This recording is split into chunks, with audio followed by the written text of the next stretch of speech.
26ನೇ ತಾರೀಕು ರಾತ್ರಿ ಕೆಲವು ಮಾಧ್ಯಮಗಳ ಸಮ್ಮುಖದಲ್ಲೇ ಜೈಪುರದಿಂದ ಅಕ್ರಮವಾಗಿ ಮಾಂಸ ಬರ್ತಾ ಇದೆ, ಆ ಮಾಂಸ ಕುರಿಯದ್ದಲ್ಲ ಬೇರೆ ಇರ್ಬೋದು ಅನ್ನೋ ಗುಮಾನಿ ಇದೆ ಅಂತ ಹೇಳಿ ಅಲ್ಲಿಗೆ ಮಾಧ್ಯಮಗಳು ಹೋಗಿದ್ದು. ಹಾಗೆ ಅದಕ್ಕೆ ಕಂಪ್ಲೇಂಟ್ ಆಗಿದ್ದಂಥ ಹಿಲಾಲ್ ಅಂತ 6 ತಿಂಗಳಿಂದ ಕಂಪ್ಲೇಂಟ್ ಕೊಟ್ಟಿದ್ರು. ಅವರು BBMP ಕಮಿಷನರಿಗೆ ಕೊಟ್ಟಿದ್ರು, BBMPದು ಹೆಲ್ತ್ ಇನ್ಸ್ಪೆಕ್ಟ್ರಿಗೆ ಕೊಟ್ಟಿದ್ರು, ಅದೇ ರೀತಿ ಪೊಲೀಸ್ ಕಮಿಷನರಿಗೆ ಕೊಟ್ಟಿದ್ರು. ಎಲ್ಲ ಕಡೆ ಕಂಪ್ಲೇಂಟ್ ಕೊಟ್ಟು ಕೊನೆಗೆ DK ಶಿವಕುಮಾರ್ ಅವ್ರಿಗೂ ಕೊಟ್ಟಿದ್ರು, ಹೆಲ್ತ್ ಮಿನಿಸ್ಟ್ರಿಗೂ ಕೂಡ ಕೊಟ್ಟಿದ್ರು, ದಿನೇಶ್ ಗುಂಡೂರಾವ್ ಅವರಿಗೆ ಕೊಟ್ಟಿದ್ರು. ಏನೂ ಕೂಡ ಕ್ರಮ ಆಗಲಿಲ್ಲ ಅಂತೇಳಿ ಹೇಳಿ ಸ್ಥಳಕ್ಕೆ ಪುನೀತ್ ಕೆರೆಹಳ್ಳಿಯವರು ಹೋಗಿದ್ದರು. ಅಲ್ಲಿ ಮಾಂಸ ಅದು ಪ್ಯಾಕ್ನಲ್ಲಿ ಬಂದು ಬಿದ್ದಿರೋದನ್ನು ನೋಡಿ ಅಲ್ಲಿ ಹೊಯ್ಸಳದವರು ಇದ್ದರು, ಅವರಿಗೂ ಕೂಡ ಗಮನಕ್ಕೆ ತಂದಾಗ ಅವರು 112ಗೆ ಕಾಲ್ ಮಾಡಿ ಅಂತ ಹೇಳಿ ಅವರೇ ಸೂಚನೆ ಮಾಡಿದಾಗ ಫೋನ್ ಮಾಡಿ ಕೊನೆಗೆ ಹೆಲ್ತ್ ಇನ್ಸ್ಪೆಕ್ಟ್ರು ಕೂಡ ಬಂದಿದ್ದಾರೆ. ಬಂದಾದಮೇಲೆ ಸ್ಥಳಕ್ಕೆ ದಿಢೀರ್ ಅಂತೇಳಿ ಹೇಳಿ ಅಬ್ದುಲ್ ರಜಾಕ್ ಬಂದಿದ್ದಾರೆ. ಅಬ್ದುಲ್ ರಜಾಕು ಮಾಂಸವನ್ನು ಅವರೇ ತರ್ತಾ ಇದ್ದಾರೆ ಅನ್ನೋದಕ್ಕೆ ಅವ್ರ ಹತ್ರ ಏನೂ ಕೂಡ ಯಾವುದೇ ದಾಖಲಾತಿಗಳಿಲ್ಲ. ಆದರೆ ಬಂದು ಅಲ್ಲಿ ಒಂದು ದೊಂಬಿ ನೇಪ್ಸೋಕ್ಕೆ ಪ್ರಾರಂಭ ಮಾಡಿದ್ದಾರೆ. ಆಗ ಪುನೀತ್ ಕೆರೆಹಳ್ಳಿ ಅವರು ಕೂಡ ಪಟ್ಟಿ ಹಿಡಿದು ಅದನ್ನು ಓಪನ್ ಮಾಡಬೇಕು, ಅದು ಟೆಸ್ಟಿಂಗ್ ಆಗಬೇಕು, ಏನು ಕನ್ಸೈನ್ಮೆಂಟ್ ಮಾಂಸ ಬಂದಿದೆ ಪ್ಯಾಕ್ಗಳಲ್ಲಿ ಅದನ್ನು ಗೌರ್ಮೆಂಟ್ ಕೋಲ್ಡ್ ಸ್ಟೋರೇಜಿಗೆ ಕಳಿಸ್ಬೇಕು ಅಂತ ಇವರು ಪಟ್ಟಿ ಹಿಡಿದಿದ್ದಾರೆ. ಒಂದು ಉದ್ವಿಗ್ನ ವಾತಾವರಣನೂ ಕೂಡ ಸೃಷ್ಟಿಯಾಗಿದೆ. ಯಾಕೆಂದರೆ ಅದನ್ನು ಓಪನ್ ಮಾಡಲಿಕ್ಕೆ ನಾನು ಯಾವುದೇ ಕಾರಣಕ್ಕೂ ಬಿಡಲ್ಲ ಅಂತೇಳಿ ಅಬ್ದುಲ್ ರಜಾಕ್ ಅವರು ಕೂಡ ತುಂಬ ಆಕ್ರಮಣಕಾರಿಯಾಗಿ ಬಂದಿದ್ದಾರೆ. ಈ ಎಲ್ಲ ಘಟನೆ ಆದ ನಂತರ ಪೊಲೀಸರು ಬಂದು ಇಲ್ಲಿ ಒಂದು ಇನ್ಫಾರ್ಮೆಂಟ್ ಆಗಿ ಬಂದಿದ್ದಂತಹ ಪುನೀತ್ ಕೆರೆಹಳ್ಳಿ ಅವ್ರನ್ನ ತೆಗೆದುಕೊಂಡೋಗಿ ಅವರನ್ನು ಸ್ಟೇಷನಿಗೆ ಕರ್ಕೊಂಡು ಬಂದು ಅವ್ರ ಮೇಲೆ FIR ಮಾಡಿ ಅವ್ರನ್ನ ತಕ್ಷಣಕ್ಕೆ ಮ್ಯಾಜಿಸ್ಟ್ರೇಟ್ ಎದುರುಗಡೆನೂ ಕೂಡ ಪ್ರೊಡ್ಯೂಸ್ ಮಾಡ್ದಲೆ ಅವ್ರನ್ನ ಒಂದು ಕಾಟನ್ಪೇಟೆ ಪೊಲೀಸ್ ಸ್ಟೇಷನಲ್ಲಿ ಒಂದು ರೂಮಿಗೆ ಕರ್ಕೊಂಡೋಗಿ ಅವ್ರನ್ನ ಬಟ್ಟೆ ಬಿಚ್ಚಿ ಅವರನ್ನು ನಗ್ನವಾಗಿ ನಿಲ್ಲಿಸಿ ಅವರಿಗೆ ಹಿಂಸೆ ಕೊಡುವಂಥದ್ದನ್ನು ACP ಚಂದನ್ ಮಾಡಿದ್ದಾರೆ ಅಂತೇಳಿ ಸ್ಪಷ್ಟವಾಗಿ ಪುನೀತ್ ಆರೋಪನೂ ಕೂಡ ಮಾಡಿದರು.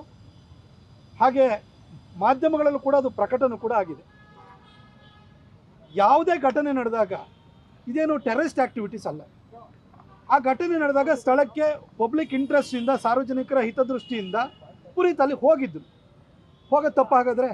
ಒಂದು ಮಾಂಸವನ್ನು ತರಬೇಕು ಅಂತಂದರೆ ಯಾವ ಕಸಾಯಿಖಾನೆ ಜೈಪುರದಿಂದ ಯಾವ ಅಬೆಟಾರಿಂದ ತರ್ತಾ ಇದ್ದಾರೆ, ಏನೇನು ಅಗ್ರಿಮೆಂಟ್ ಮಾಡ್ಕೊಂಡಿದ್ದಾರೆ, ಆ ಕನ್ಸೈನ್ಮೆಂಟ್ ಬರಬೇಕು ಅಂದರೆ ಪ್ಯಾಕಿಂಗ್ ಹೆಂಗಿರಬೇಕು, ಕೋಲ್ಡ್ ಸ್ಟೋರೇಜಲ್ಲಿ ತರಬೇಕಾಗುತ್ತೆ.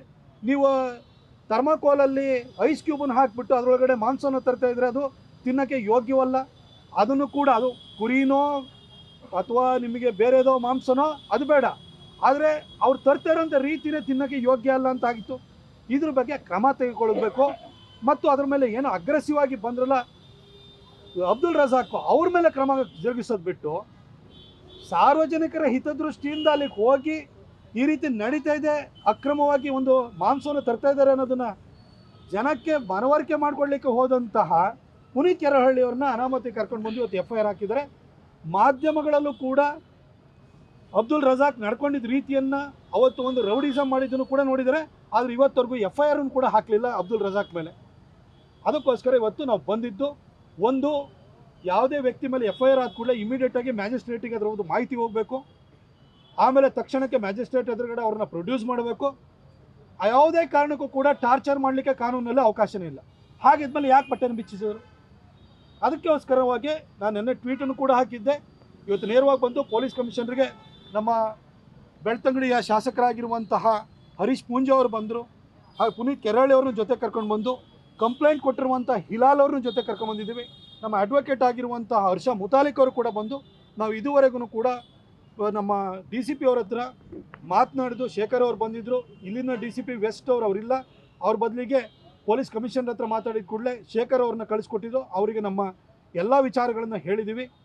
ತಕ್ಷಣಕ್ಕೆ ಅಬ್ದುಲ್ ರಜಾಕ್ ಮೇಲೆ FIR ಆಗಬೇಕು, ಹಾಗೂ ACP ಚಂದನ್ ಅವ್ರ ಮೇಲೆ ಎನ್ಕ್ವೈರಿನ ಇನಿಷಿಯೇಟ್ ಮಾಡಬೇಕು ಅಂತ ಹೇಳಿ ನಾವು ಕೇಳ್ಕೊಂಡಿದ್ವಿ. ಸರ್, ನಿಮ್ಮ ಮೇಲೆ ಒಂದು ಆರೋಪ ಇದೆ ಸರ್, ಏನಂದ್ರೆ ನಿಮ್ಮ ಉದ್ದೇಶ ಒಳ್ಳೇದಿದೆ, ಆದರೆ ನೀವು ವಾರ್ನಿಂಗ್ ಮಾಡೋ ರೀತಿ ಚಂದನ್ ಅವರಿಗೆ ಹೇಳಿದಿರಾ ಅಂತ.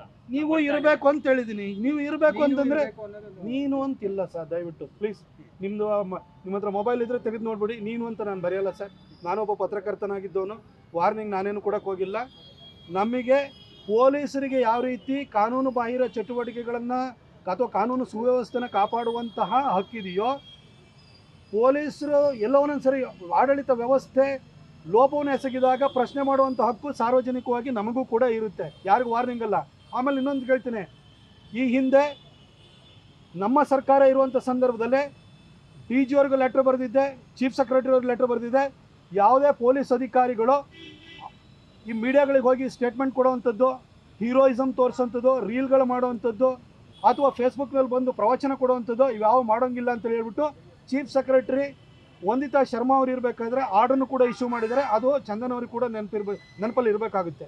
ಹಾಗೆ ಅವ್ರ ಬಗ್ಗೆ ನಾನು ವೈಯಕ್ತಿಕವಾಗಿ ಏನು ಹೇಳೋಕ್ಕೆ ಹೋಗಲ್ಲ. ಆದರೆ ಪೊಲೀಸ್ ಇಲಾಖೆ ಒಳ್ಳೆ ಕೆಲಸ ಮಾಡ್ತಿದೆ. ಆದರೆ ಕೆಲವರು ತಾವು ಹೀರೋಯಿಸಮನ್ನು ವ್ಯಕ್ತಪಡಿಸ್ಲಿಕ್ಕೆ ಅಥವಾ ತೋರ್ಪಡಿಸೋದಕ್ಕೋಸ್ಕರ ಈ ರೀತಿ ಅತಿರೇಕಗಳನ್ನ ಮಾಡ್ತಾರೆ, ಅಪಸವ್ಯಗಳನ್ನ ಮಾಡ್ತಾರೆ. ಇಂಥದ್ದು ಆಗಬಾರ್ದು, ಇಲಾಖೆಗೂ ಕೆಟ್ಟ ಹೆಸರು ಅಂತ ಹೇಳ್ಬಿಟ್ಟು ಅದನ್ನು ಮನವರಿಕೆ ಮಾಡ್ಕೊಳ್ಳಿಕ್ಕೆ ಬಂದಿದ್ದೀವಿ. ನಾವು ಯಾವತ್ತೂ ಚಾಲೆಂಜ್ ಮಾಡಿಲ್ಲ. ಇವತ್ತು ಬಂದಿದ್ದೀನಿ ಸ್ಟೇಷನ್ಗೆ, ನಾವೇನು ಗಲಾಟೆ ಮಾಡೋಕ್ಕೆ ಬಂದಿದ್ದೀವ? ನ್ಯಾಯ ಕೇಳಕ್ಕೆ ಬಂದಿದ್ದೀವಿ. ನ್ಯಾಯ ಕೇಳಕ್ಕೆ ಹಕ್ಕಿಲ್ವಾ? ಪೊಲೀಸ್ ಕಮಿಷನರ್ಗೆ ಹೇಳಿದೆ, DCPನ ಕಳಿಸ್ಕೊಡ್ತೀನಿ ಅಂತೇಳಿ ಹೇಳಿದರು. ಅವರು DCP ಅವರದ್ದು ಎದುರುಗಡೆ ಹೊತ್ತು ನಾವು ಶಾಂತಿಯುತವಾಗಿ ಸಮಾಧಾನದಲ್ಲೇ ನಮ್ಮ ಎಲ್ಲ ವಿಚಾರಗಳನ್ನು ಅವ್ರು ಮುಂದಿಟ್ಟು ಬಂದಿದ್ದೀವಿ.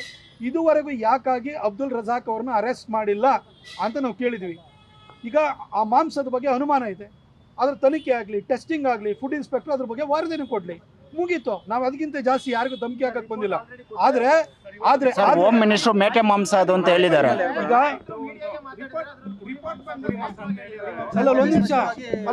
ಒಂದ್ ನಿಮಿಷ ಇದೇ ಹೋಮ್ ಮಿನಿಸ್ಟರ್ ಬಗ್ಗೆ ಒಂದು ಹೇಳಬೇಕು ಅಂದ್ರೆ, ಈ ಹಿಂದೆ DK ರವಿ ಅವರು ಆತ್ಮಹತ್ಯೆಯನ್ನು ಮಾಡ್ಕೊಂಡಿದ್ರು ಅಥವಾ ಅನುಮಾನಾಸ್ಪದವಾಗಿ ಸಾವಪ್ಪಿದಾರೋ, ಹೊರಗಡೆ ಬಂದಾದ ಕೂಡಲೇ ಆಗ KJ ಜಾರ್ಜ್ ಅವ್ರು ಬಂದು ಆತ್ಮಹತ್ಯೆ ಅಂತ ಅಂದ್ಬಿಟ್ರು. ಅದೇ ರೀತಿ ಪಾಕಿಸ್ತಾನ್ ಜಿಂದಾಬಾದ್ ಅಂತೇಳಿ ವಿಧಾನಸೌಧದಲ್ಲಿ ಕೂಗಿದವರು ಇಲ್ಲ, ಕೂಗೇ ಇಲ್ಲ ಅಂತಂದ್ರು. ಯಾರ್ಯಾರು ಕೂಗಿಲ್ಲ ಅಂತ ಹೇಳಿದ್ರು. ಆಮೇಲೆ ಏನಾಯ್ತು? ವರದಿ ಏನು ಬಂತು? FSL ವರದಿ ಏನು ಬಂತು? ಒಂದು ನಿಮಿಷ ವರದಿ ಏನು ಬಂತು? ಹೀಗೆ ವರದಿ ಬಂದಿದ್ಯಾ? ಹಾಗಾದ್ರೆ ವರದಿ ಬಂದಿದ್ರೆ ಅದು ಮೇಕೆದೆ ಮಾಂಸ ಅಂತಾಗಿ ವರದಿ ಬಂದಿದ್ರೆ ವರದಿನ ಅದು ಇದು ಮಾಡಲಿ, ಹೊರಗಡೆ ಹಾಕಲಿ, ಮೀಡಿಯಾದವ್ರಿಗೆ ಅದ್ರ ಮಾಹಿತಿನ ಕೊಡಲಿ. ಅದು ಒಂದು ನಿಮಿಷ, ಈಗ ನಾವು ಪೊಲೀಸ್ ಹತ್ರ ಕೇಳಿದ್ವು, ನಾವು ಇನ್ನೂ ವರದಿ ನಮಗೆ ಬಂದಿಲ್ಲ ಅಂತಂದ್ರು. ನಮಗೆ ಕೇಳಿದ, ಈಗ ನಾವು ಹೋದಾಗ ಒಳಗಡೆ ಹೋದಾಗ ನಮಗೆ ಈ ಮಾಹಿತಿನ ಕೊಟ್ಟಿದ್ದಾರೆ. ಹೀಗೆ ಹೇಳಿದ್ರಲ್ವಾ ಲಕ್ಷ್ಮೀ ಹೆಬ್ಬಾಳ್ಕರ್ ಅವರು, ಇನ್ನೊಬ್ರು ಏನು ಆಗೇ ಇಲ್ಲ ಅಂತೇಳಿ ಹೇಳ್ಬಿಟ್ಟು ಭಾಳ ಓತಪ್ರೋತವಾಗಿ ಮಾತಾಡಿದ್ರು. ಅದು ಪಾಕಿಸ್ತಾನ ಜಿಂದಾಬಾದ್ ಹೇಳಿದ್ದಾರೆ ಅನ್ನೋದು ಸಾಬೀತಾಯ್ತಲ್ವಾ? ಹಾಗಾಗಿ ನಾವು ಇಲ್ಲಿರುವಂಥ ಮಂತ್ರಿಗಳದ್ದು ಮಾತನ್ನು ಕೇಳ್ತಿಲ್ಲ. ಏನು ವರದಿ ಏನಿದೆ ವರದಿನ ಕೊಡಿ. ನಿಮಗೆ ಫುಡ್ ಇನ್ಸ್ಪೆಕ್ಟರ್ ಏನು ಕೊಡ್ತಾರೆ ಆ ವರದಿನ ಕೊಡಿ, ಆಯಿತು. ಅಲ್ಲಿಗೆ ಹೋಗಿ ಸಾರ್ವಜನಿಕರ ಹಿತದೃಷ್ಟಿಯಿಂದ ಕೊಡ್ತಾರೆ. ಈಗ ಯಾರಾದರೂ ಒಂದು ಮೋಸದಿಂದ ಹನಿ ಮಾಂಸ ತಿನ್ನಿಸ್ತಾ ಇದ್ದಾರೆ ಅಂತಂದರೆ ಉಳಿದವರಿಗೆಲ್ಲ ಉರಿಯಲ್ವಾ? ಅದೇ ರೀತಿಯಲ್ಲೇ ನಾಯಿ ಮಾಂಸನ ತಿನ್ನಿಸ್ತಾ ಇದ್ದಾರೆ ಅಂತ ಗುಮಾನಿ ಬಂದಾಗ ಹೋಗಿದ್ದಾರೆ, ಅಲ್ಲ ಅಂತ ಸಾಬೀತು ಮಾಡಿ. ಅಲ್ಲಿ ಅಗ್ರೆಸರ್ ಆಗಿ ಬಂದಿರುವಂಥ ಅಬ್ದುಲ್ ರಜಾಕ್ ಅವ್ರದ್ದು ಹೆಸರನ್ನು ನೀವು FIR ಹಾಕಲ್ಲ. ಆದರೆ ಅಲ್ಲಿ ಹೋಗಿ ಸಾರ್ವಜನಿಕರ ಹಿತದೃಷ್ಟಿಯಿಂದ ಹೋದಂಥ ವ್ಯಕ್ತಿನ ಒಳಗಡೆ ಕರ್ಕೊಂಬಂದು ನಿಮಗೆ ಕಾಲಿಗೆ ಹೊಡಿತೀರಿ, ಅವ್ರಿಗೆ ಪ್ರಜ್ಞೆ ತಪ್ಪೋಂಗೆ ಮಾಡ್ತೀರಿ, ಅವ್ರನ್ನ ಬಟ್ಟೆ ಬಿಚ್ಚಿಸ್ತೀರಿ ಅಂದರೆ ಏನರ್ಥ? ಬಟ್ಟೆ ಬಿಚ್ಚೋದಕ್ಕೆ ಕಾನೂನಲ್ಲಿ ಅವಕಾಶ ಇದೆಯಾ? ಅಥವಾ ಇಲ್ಲಿ ಪೊಲೀಸ್ ಇಲಾಖೆಯಲ್ಲಿ ಯಾರಾದ್ರೂ ಕೂಡ ಇಲ್ಲಿ ಯಾರು ಸಲಿಂಗಕಾಮಿಗಳಿದ್ದಾರಾ ಹಿಂಗೆ ಒಂದು ಬಟ್ಟೆ ಬಿಚ್ಚೋಕ್ಕೆ? ಏನಕ್ಕೋಸ್ಕರ ಬಟ್ಟೆ ಬಿಚ್ಚರು ACP ಚಂದನ? ACP ಅವರು ಅಲ್ಲಿ ಸೈಡಲ್ಲಿ ನಿಂತಿದ್ದಾರೆ. ಆದರೆ ನಾವು ACP ಅವರು ಅವರೇ ಪ್ರಶ್ನೆ, ಅವರು ಕಟಕಟಲ್ಲಿ ನಿಂತಿರೋರು, ಅವ್ರ ಬಗ್ಗೆನೇ ನಮ್ದು ಆರೋಪ ಇರೋದು. ಹಾಗಾಗಿ police commissioner Dayanand sir Shekhar ಅವ್ರನ್ನ DCP ಅವ್ರನ್ನ ಕಳಿಸ್ಕೊಟ್ಟಿದ್ರು. ಅವ್ರ ಎದುರುಗಡೆ ನಾವು ಕೂಲಂಕಷವಾಗಿ ನಮ್ಮ ಎಲ್ಲ ವಿಚಾರಗಳನ್ನ ಹೇಳಿದ್ವಿ. ರೈಟಿಂಗಲ್ಲಿ ಪುನೀತ್ ಅದನ್ನು ರೈಟಿಂಗಲ್ಲೂ ಕೂಡ ತಂದಿದ್ದಾರೆ. ಪೊಲೀಸ್ ಕಮಿಷನರ್ ಹತ್ರ ಹೋಗ್ತೀವಿ, ಹೋಗಿ ಅದನ್ನು ಅವರಿಗೆ ಸಬ್ಮಿಟ್ ಮಾಡ್ತೀವಿ. ACP ಅವರು ಏನಾದರೂ ಇದ್ರ ಬಗ್ಗೆ ನೋಡಿ, ಕನ್ಸೈನ್ಮೆಂಟ್ ಏನಂತ ಕೊಟ್ಟಿದ್ರೆ ನಮ್ಗೆ ಗೊತ್ತಿಲ್ಲ. ಅವ್ರ ಹತ್ರ ಅಗ್ರಿಮೆಂಟ್ ಎಲ್ಲದ್ರ ಬಗ್ಗೆ ಈಗ ವ್ಯವಸ್ಥೆ ಪೊಲೀಸರ ಕೈಲಿ ಅಥವಾ ಆಡಳಿತದ ಕೈಲಿ ಇದೆಯಲ್ವಾ, ಅವರು ಇದನ್ನು ಹೆಕ್ಕಿ ತೆಗಿಲಿ. ಅವ್ರು ನೆಕ್ಸ್ಟ್ ಕನ್ಸೈನ್ಮೆಂಟ್ ಬರ್ತಾಯಿದೆ ರೈಲ್ವೆ ಡಿಪಾರ್ಟ್ಮೆಂಟಿಗೆ ನಾನೇ ಮಾತಾಡಿ ಅದ್ರ ಮೂಲವನ್ನು ನಾನು ಕೂಡ ತೆಗೆಸ್ತೀನಿ. ಆದರೆ ಅಬ್ದುಲ್ ರಜಾಕ್ ಹತ್ರ ಇನ್ನೂ ಕೂಡ ಟ್ರೇಡ್ ಲೈಸೆನ್ಸೇ ಇಲ್ಲ ಅವ್ರ ಹತ್ರ. ಆದ್ರೂ ಕೂಡ ಅಲ್ಲಿ ಚಾನಲ್ನಲ್ಲೂ ಕೂಡ ನೋಡ್ದು ಯಾವುದೋ ತೊಗೊಂಬಂದು ಕೈಗೆ ಹಿಂಗೆ ಹಚ್ಕೊಂಬಿಟ್ಟು ಹಾಗೆ ತೊಗೊಂಬಂದಿರೋ ತೋರಿಸ್ತಾ ಇದ್ದಾರೆ. ಹಿಲಾಲೆ ಅದನ್ನು ಈಗ ಯಾವುದೋ ಫೇಕನ್ನು ಮಾಡ್ಕೊಂಬಂದಿದ್ದಾನೆ, ಹಿಲಾಲೆ ಅದನ್ನು ಎಕ್ಸ್ಪೋಸ್ ಮಾಡಿದ್ರಲ್ಲಿ. ಇಷ್ಟಾಗಿ ಕೂಡ ಅನಧಿಕೃತವಾಗಿ ಮತ್ತು ಅಕ್ರಮವಾಗಿ ಮಾಂಸವನ್ನು ತಂದು ಮಾರಾಟ ಮಾಡ್ತಿರೋ ಹಿಂದಿರುವ ಉದ್ದೇಶ ಏನು? ಅದು ನಿಜವಾಗ್ಲೂ ಕೂಡ ಕುರಿ ಮಾಂಸನ? ಇದನ್ನು ತನಿಖೆಯಲ್ಲಿ ಪತ್ತೆ ಹಚ್ಚಿ ನೀವು. ಆದರೆ ಇದು ಸರಿ ಇಲ್ಲ ಅಂತ ಗುಮಾನಿಯನ್ನು ವ್ಯಕ್ತಪಡಿಸಿದಂಥ ವ್ಯಕ್ತಿನೇ ನೀವು ಒಳಗಾಗ್ತಿರಲ್ಲ ಅಂದರೆ ಅರ್ಥ ಏನು? ಆಮೇಲೆ ಮಾಂಸ ಬೇಕು ಅಂತಂದರೆ ಬನ್ನಿ ನಮ್ಮ ಮೈಸೂರಿಗೆ, ನಿಮಗೆ ಬನ್ನೂರು ಕುರಿ ಬೇಕಾ ಅಥವಾ ನಾಟಿ ಕುರಿ ಬೇಕಾ, ಯಾವ್ದು ಬೇಕು ಕೊಡ್ತೀವಿ. ಎಲ್ಲಿಂದ ನಿಮಗೆ ರಾಜಸ್ಥಾನದಿಂದ ತರುವಂಥ ಅಗತ್ಯ ಏನಿದೆ? ನಮ್ಮ ರೈತರೇ ಬೆಳೀತಿದಾರಲ್ವಾ, ನಮ್ಮ ರೈತರೇ ಸಾಕಿದಾರಲ್ವಾ, ಇಲ್ಲಿಂದಲೇ ಕೊಡೋಣ. ನೀವು ಯಾಕೆ ರಾಜಸ್ಥಾನದಿಂದ ಚಾರ್ಕೋಲ್ನಲ್ಲಿ ಐಸ್ ಕ್ಯೂಬ್ ಹಾಕೊಂಡು ಪ್ಯಾಕ್ ಮಾಡಿಕೊಡ್ಬೇಕು? ನಾವು ಫ್ರೆಶ್ ಆಗಿರೋದನ್ನು ಕೊಡ್ತೀವಿ. ಬನ್ನಿ, ಮೈಸೂರಿಂದ ನಿಮಗೆ 1.5 hours ಬೆಂಗಳೂರಿಗೆ ಕಳಿಸ್ತೀವಿ. ರೈಲ್ವೆ ಇಲಾಖೆ ಬಿಡಿ, ಈಗ ಟ್ರೇಡ್ ಲೈಸೆನ್ಸ್ ಅನ್ನ ರೈಲ್ವೆ ಇಲಾಖೆ ಕೊಡಲ್ಲ. ಇಲ್ಲಿ ಹೋಟೆಲ್ಗಳಿಗೆ ಕೊಡ್ಬೇಕು,